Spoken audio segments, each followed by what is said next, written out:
Hey there, superstar. I'm here with my friend and colleague, Phil M. Jones. He's the author of the book, Exactly What to Say, which has sold 1.4 million copies worldwide. And we are continuing this conversation.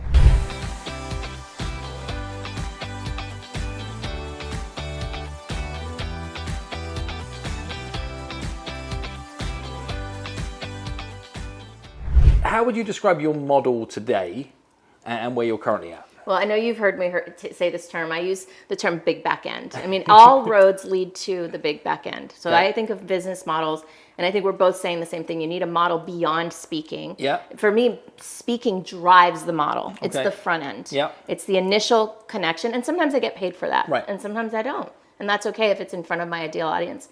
Everything drives to the big breakthrough, which is a 3-day program intensive, and then that all leads to the 1-year big back end, which leads to a 2-year big back end. Everything leads to monthly recurring revenues. So monthly recurring revenue of retainer-based individual B2C clients, primarily that are paying you to be part of your world, to sit under your stewardship or your leadership. Exactly. Over that period of time, but knowing that they're going to get value because of everything they've experienced before making that long-term commitment. Exactly. Yeah.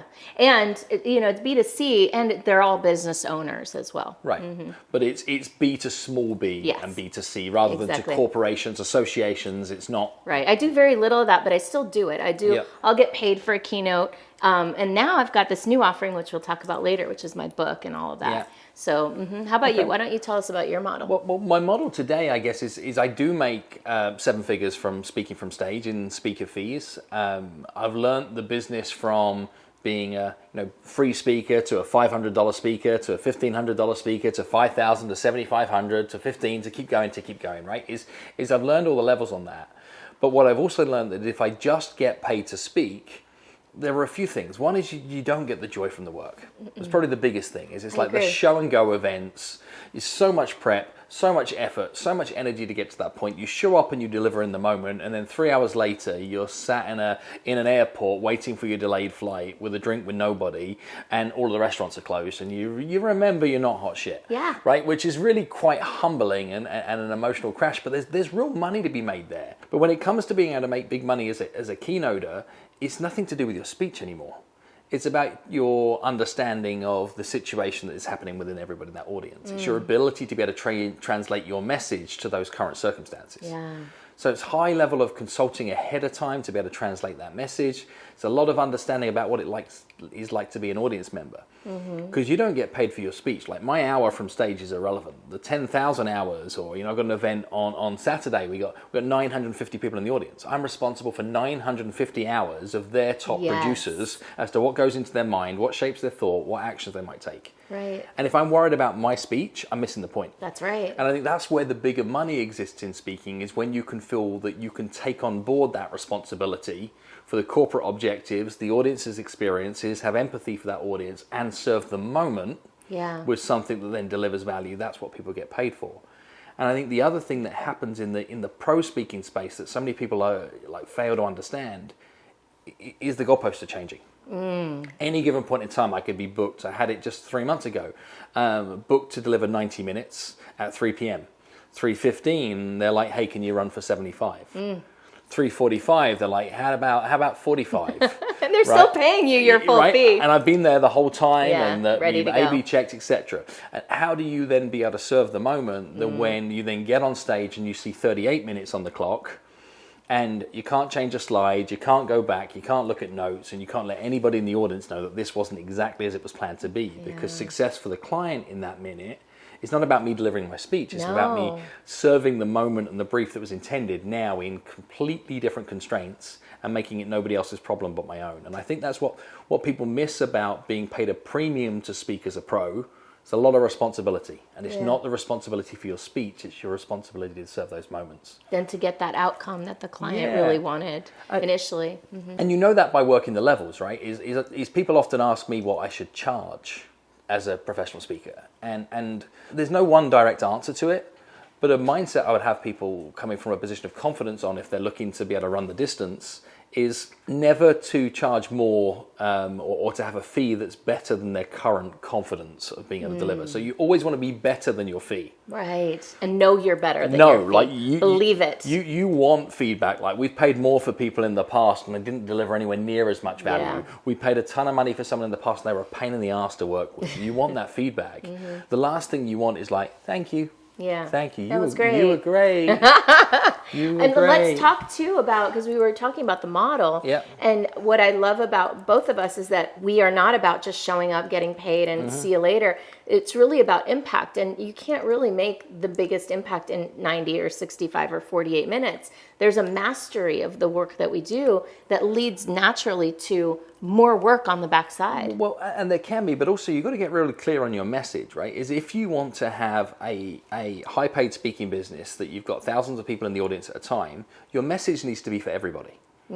So a miss that I see many people make from a pro speaker point is that they've got such an elevated message, they want to bring it to thousands of people within corporations, but it's only relevant to 17 people out of the 1,000. So the message misses. Yeah. Or the message conflicts with something that is they're heavily invested in, or it goes against the grain of their 7-step process that they spent $30 million on over the last 5 years and have thousands of training materials towards. Right. So lack of ability to be able to seal that stuff means that when you show up thinking you are going to create change, you almost can't because it's stepped against you in the first place. So if you do want to create a movement and you want to actually create change within corporations as a paid speaker, you've got to gift a portable story. So if I think about my work around exactly what to say, is a speech can be a catalyst to change that then becomes organizations taking that on board and doing deeper work internally, and then being able to then workshop around it and run trainings around it, etc. But they can do all of that on their own because I can catalyze a change in thought and behavior and action and give them a good kick start. Right. Because the message is for everybody. And you offer trainings and workshops and facilitators, and you're certifying people. That's right. You are taking the message much deeper than just that surface level one-off. All options though that feed each other. You see, is my books business is a 7-figure business. Yeah. So what can happen following? If I didn't speak, I wouldn't kickstart. Right, more books. And I believe there's only one thing that really sells books, and it's somebody saying, I read this book and you should read it too. Like, that's what sells books. Yeah. So the more moments you can create that say, hey, I read this book, I found out this book, I'm reading this book and you should read it too, that's how you create a never-ending story.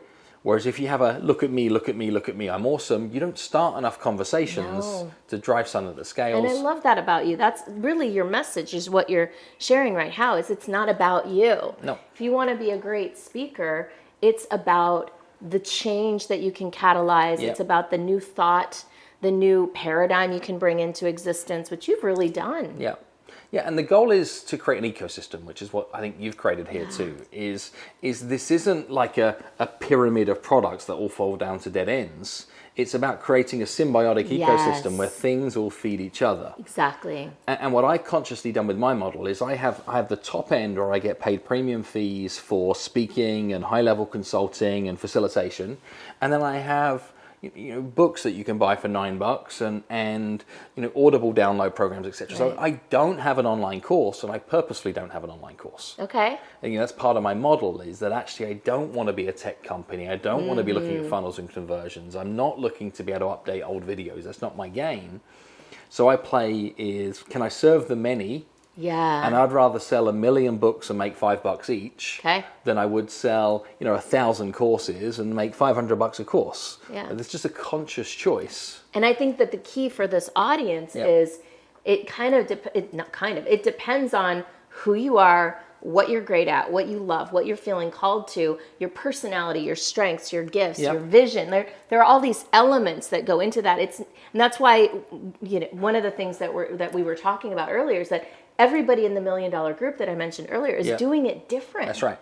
There's no person, I don't think, in there that's got the same model as anyone else. Right, but surrounding yourself with other people who are finding success in their own way means that what you can do is borrow and interpret something you hadn't considered before and say, how could I add that? How could I learn from that? I mean, example of which is I've done nothing with YouTube really up until right now. See what you're doing to attract more target clients through the use of YouTube, and here we are producing YouTube content, right? Yeah. catalyzed or catalyzed from those kind of early conversations. And the beauty of something like that, for example, YouTube, is it lends itself to a model like yours with the mass, because you can get a lot of volume, and it lends itself to a model like mine as well. I generate high-end leads from YouTube. That's right. Hold that thought, Phil. We're going to take a break here, and we're going to see you on the other side of this video for part 3. And being in this game means that you have to be agile to be able to meet the market where it's at. And none of us big enough to create a market. And if you're wondering how you win in this business, is remember that the market always decides.